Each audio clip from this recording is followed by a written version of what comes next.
You wouldn't think an emergency landing would be very romantic, but this pilot has it all under control. That story and more coming up. Welcome to the Humankind Connection. I'm your host, Zuleika Nethu. On our show today, the theme is love. And to celebrate that universal emotion, you're gonna see some of the most creative proposals around. Let's start with that Air Force captain we just showed you. He landed a big surprise his girlfriend won't soon forget. Yeah, I can't control it. I have to go put down the field. All right. What might seem like an emergency landing actually isn't. This is all part of Air Force Captain Daniel Bogue's surprise for his girlfriend. Forced landing. Okay, forced landing. Can you read it to me? Yeah. Will the pilot in command love the co-pilot forever? Okay, Check. keep going. Look over right wing. Okay. Follow the step checklist and look out to the right. Will you marry the pilot in command? Oh my God.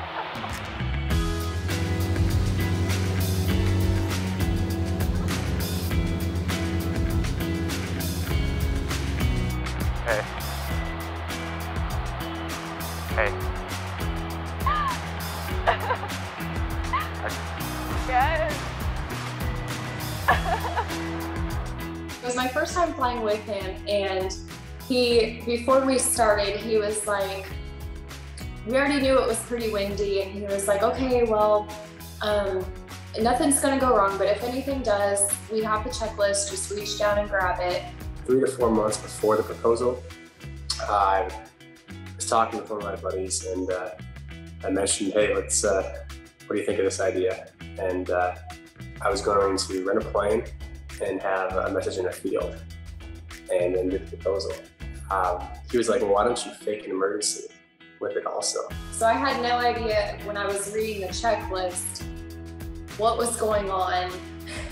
So I definitely thought there was actually an emergency until it got to, I think when I said, will the pilot in command love the co-pilot forever? And that's when it hit me, and I started just crying. Daniel's whole family is in on the secret. So my family's back home, and I was like, oh my gosh, my mom's gonna freak out. I can't wait to tell her. I wish she could be here. I ran to the restroom and I was coming out, and then my whole family was there, surprised me, and my mom was there. That was really special. I was not expecting that kind of a proposal, and he just kind of made it. I mean, it would have been memorable anything he did, but I'm very impressed that he pulled that off. Well, I didn't do it alone, a lot of help. So I appreciate everyone who helped, and my family and friends, and yeah, it was a group effort. They spent days mapping out the important message. Each 200-foot letter took an hour to build. I feel very lucky and blessed to have him, and that he went through all that effort. While sometimes the most beautiful moments happen in the middle of great hardship, that was the case for Martine Drewyard. A visit to see her daughter in the NICU, the Newborn Intensive Care Unit, looks a little different on this day. We originally had a baby shower planned that I was going to propose, and because she gave birth at 25 weeks, we weren't able to hold a baby shower. Their daughter Morgan has been in the NICU for 10 months. She's been having a lot of issues with her lungs, of course, because of prematurity. So that's been what's been extending her stay here. This hospital has become their second home. Tion thought it was the perfect place to ask Martine a very important question. Today I'm going to ask her mom to marry me so we can live the rest of our lives together.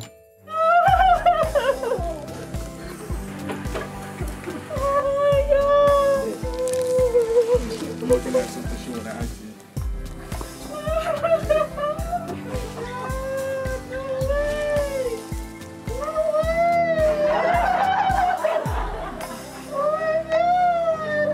All right. That one right here.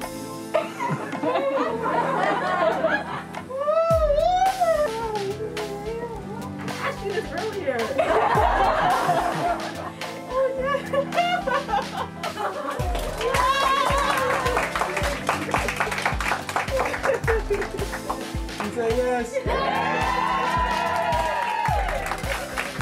Thank you all. Thank you all. Hospital staff pulled out all the stops to decorate the unit.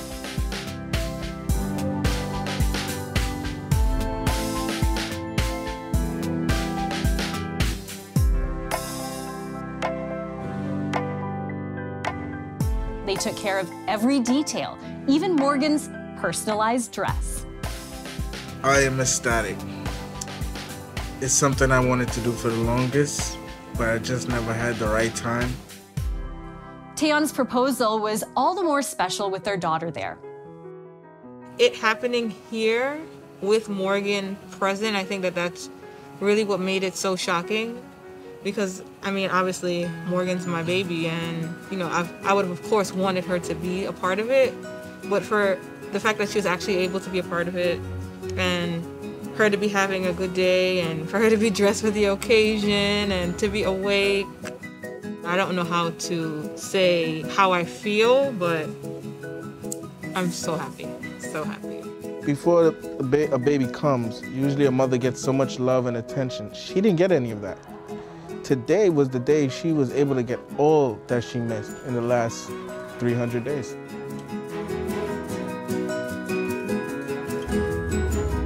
Martine describes her baby as a warrior, and we're rooting for her too. Our next story may just end the debate on the most creative proposal ever. Lee Locklear is taking his girlfriend Stuthi David to a very special screening of her favorite movie, Sleeping Beauty.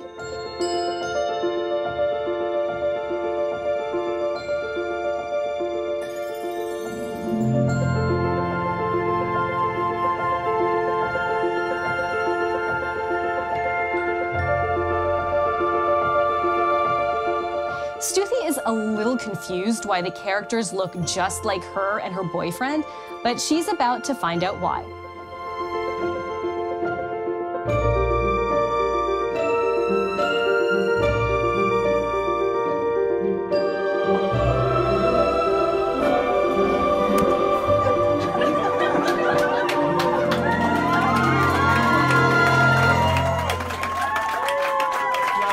To propose to your high school sweetheart.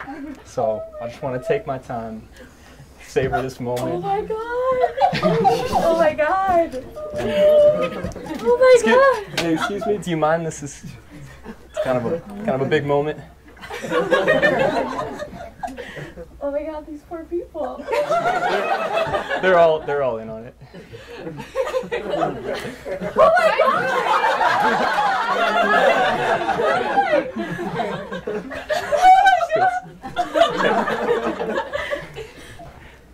I don't even know what to say. I hope you do, but I love you with my whole heart, including all of its ventricles, atriums, valves. She's a cardiologist. Stuthi David, MD. Will you live happily ever after with me? Yes.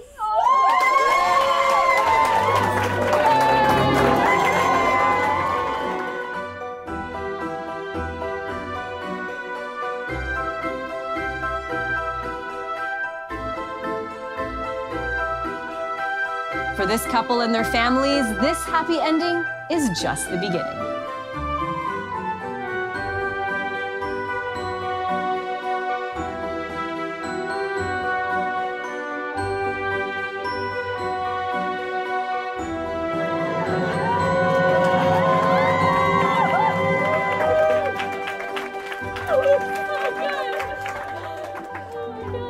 If life were like a Disney movie, you might be able to recruit cute and cuddly animals to help you with a big romantic gesture.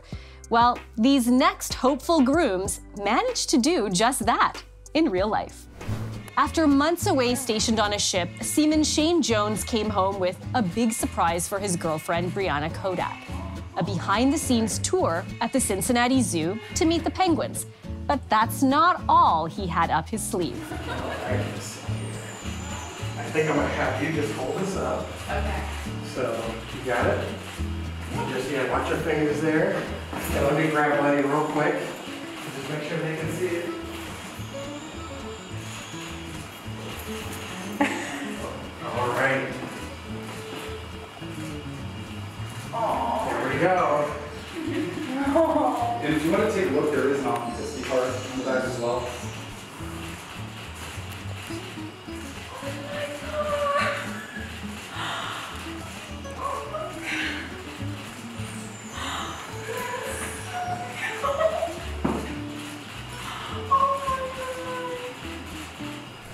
It was a sea lion that played the role of wingman during this romantic moment. Melanie thought she and her boyfriend Carl were just volunteers during this aquarium show. She's going to run out. When she comes out, I'll just get you to hold your hands out. She'll come over to you. Good girl, apes. But inside the bottle was a marriage proposal.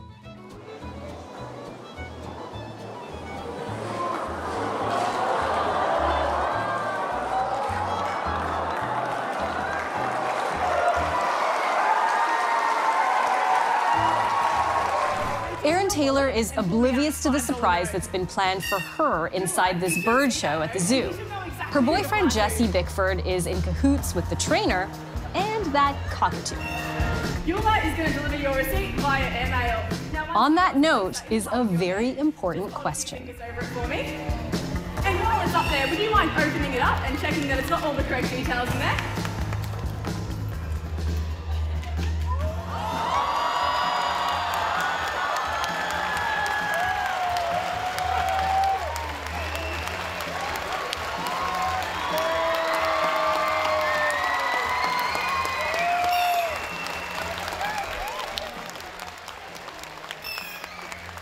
Those proposals were all very creative, but we don't recommend you try this at home without the help of a professional. We've shown you a lot of big acts of love, but sometimes it's the smaller gestures that can mean the most. When Eva Barilaro's hair began falling out because of an autoimmune disorder, here's what her boyfriend did to show that she doesn't have to go through it alone. Ava's boyfriend is shaving her head for her, but he's about to use the clippers for an act of love. I remember saying, okay, let's record this.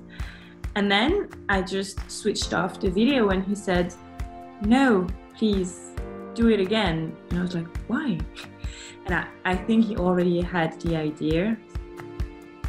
Ava has alopecia, an autoimmune disease causing hair loss. She started losing her hair when she was 13. Usually it affects more in your mental health because it is all about the image and it's all about control and not being able to control your body. For 4 years, Ava's hair stopped falling out and she let it grow. While finishing law school, the stress took its toll on her. I had many exams because I was in my last year of law school, so very stressful. Beginning of May, I was waking up in the morning, hair all over my pillow, my clothes in the shower, everywhere. Ava asked Damien to shave the rest of it off.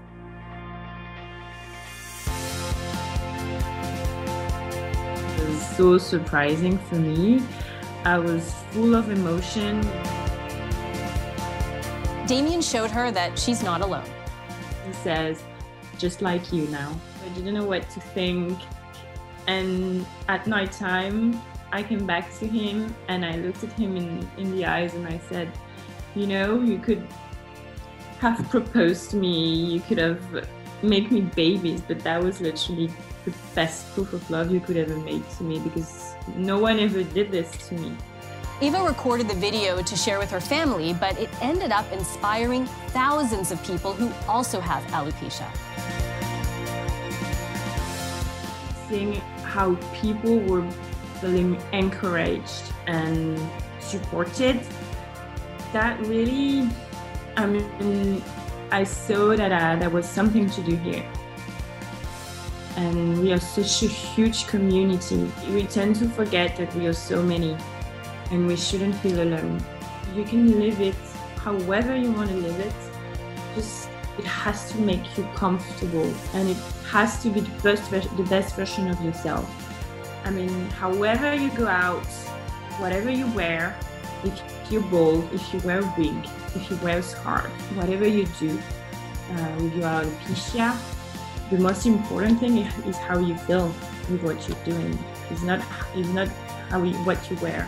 Even without your hair, you can be the most beautiful person because this is not what makes you beautiful. Words to live by.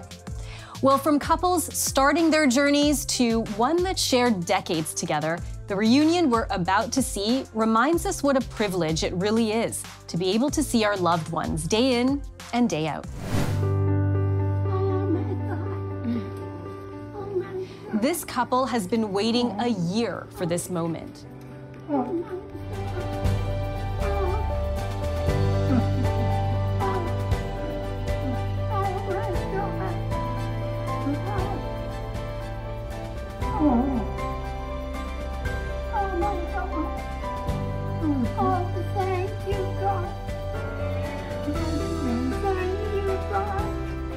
Margaret is 97 years old. Her husband Joseph is 96.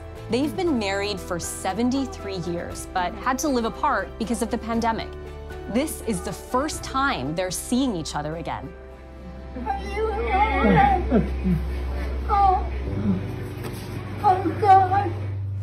That is a love for the ages and a reunion I could watch over and over. This Aussie softball player is about to pull off the ultimate trick play. Facing a pitch, Sarah Ryu falls to the ground, apparently injured.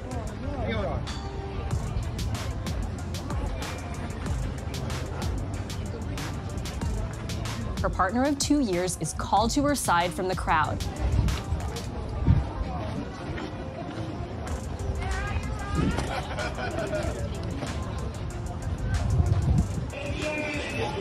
And then, this happens.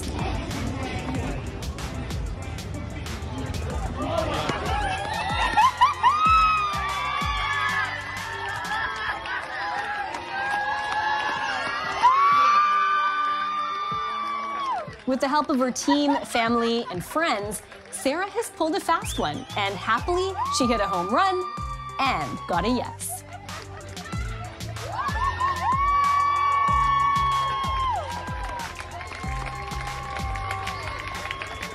Well, many say the key to a successful relationship is to add some mystery.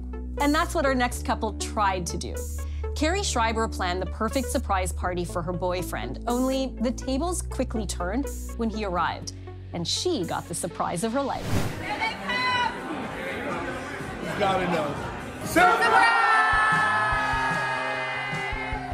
Spoiler alert, Eddie is not at all surprised to see all of his friends and family here, but his girlfriend is about to be. Carrie put a lot of thought into planning this surprise party for Eddie's 30th birthday, so she was understandably disappointed when Eddie announced to the crowd, "Now, I do have one thing I have to admit is I wasn't surprised." But those emotions quickly changed course. It's not Carrie's fault. She did such a good job. The reason is that this is actually a surprise for Carrie. Everything suddenly became clear. Oh my God! Oh! While Carrie was scheming in secret, it was really Eddie who had the master plan.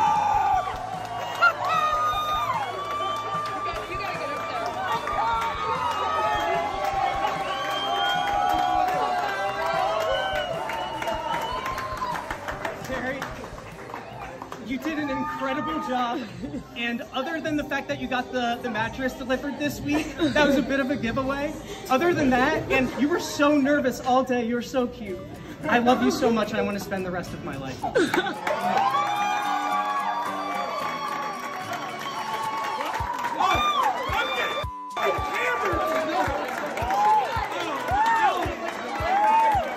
And then the second he said, "This is a surprise for Carrie," my heart dropped. I was just so excited and just so shocked.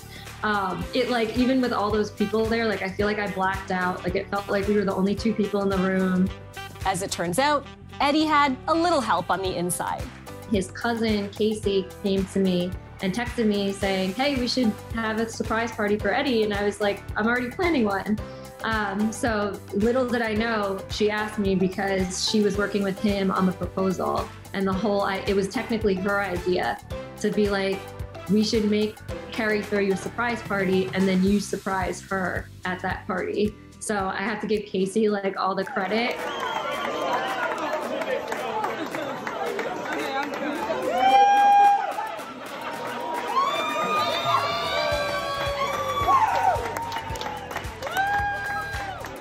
I'm just so grateful for him and I love him so much. So it's just been really exciting to see like all the love that people are giving us. We're just so happy to be together and to be going on this journey, and I'm excited for like what the future holds for both of us.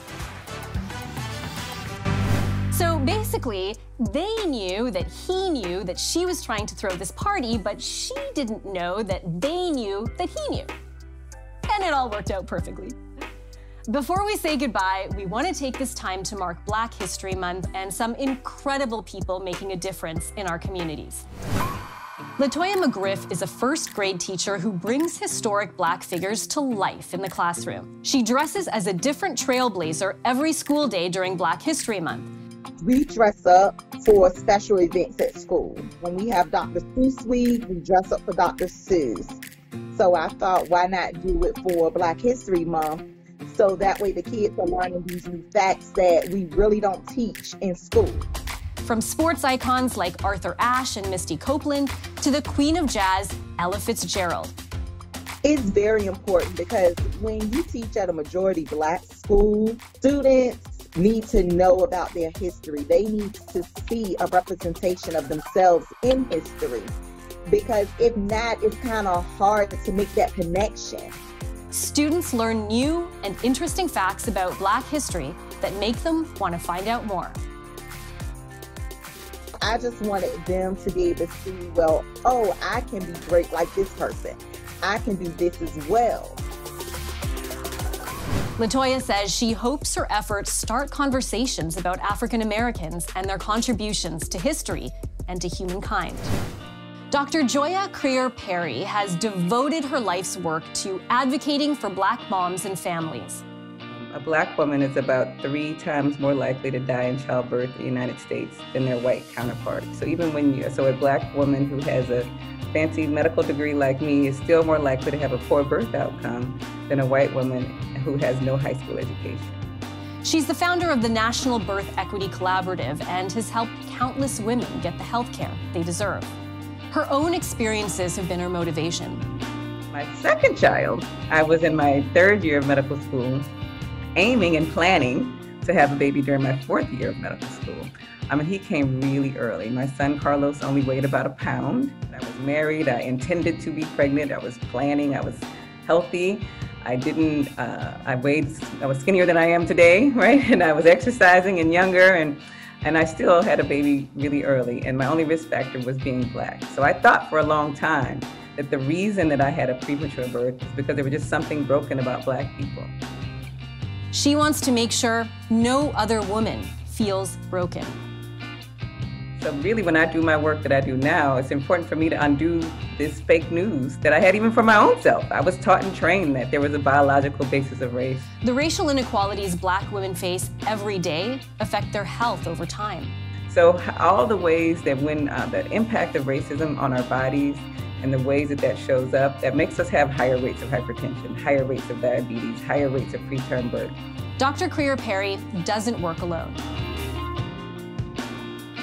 Best part of my job right now is I have an amazing team of these brilliant Black and brown folks, women who are really fighting hard to ensure that we all can thrive in the future. The organization creates solutions for Black mothers, collecting data and making real change. Seeing that I could impact, and our organization could impact policies where we could say and ensure that the people who are actually the most marginalized and never seen, they get to create the policy. She's also a member of the Black Mamas Matter Alliance. She walks arm in arm with women toward one common goal. We start with moments of reflection. We start with giving grace for each other. We have the way that we treat each other, the way that we talk about our work. We have an ethos of care. We have an ethos of we want to see all of each other in the future, so therefore we have to be graceful with each other. The movement is built on radical Black joy, right? That we're not going to move to the other side of racism without really leaning into radical Black joy. And so that's what the Black Mamas Matter Alliance is. It's radical Black joy. We really love each other, support each other. We mess it up sometimes and we come back and say, nope, this is bigger than us. This is really important. And we want to have radical Black joy for our grandchildren. Dr. Creer-Perry says maternal and child health is her calling. In 2020, she was recognized by USA Today in its Women of the Century series. Just before we go, is there someone out there who's helped you get to where you are today? We want to help you give them thanks that maybe you've never had the chance to do yourself. Send your story in an email to humankindvideos@gmail.com and we'll do the rest. That's our show for today. I'm Zuleika Nethu. We hope you'll join us next time on the Humankind Connection. Bye for now.